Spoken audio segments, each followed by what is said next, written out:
Jaime. Pangutan na siya. Unsa may kasulti nga nagsulo ba ni siya og cross? Ikaw, huwag na masulti ni mo, ano eh. Kaya ni solo kong cross. Kining cross.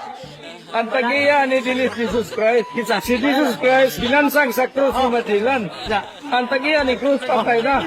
Ikaw kay gasulo ba gani? Gusto sa kang mamatay. Kaya ni Matilan. Baliksan. Bumalik sa karsada. Sa driver butang ang cross. Ug mangilat. Ug mangilat, mangurot. Ug musakay kag jeep, mangurot. Ug mutabok. Ug butabo ka, mangurot. Ug wato ka sa simbahan, napulod kurot. Ug wato ka sa sementeryo, kurot. Ikaw, isulog ka kurot. Gusto ka papatay. At tagiyan ni Cruz, patay na mo si Matilan.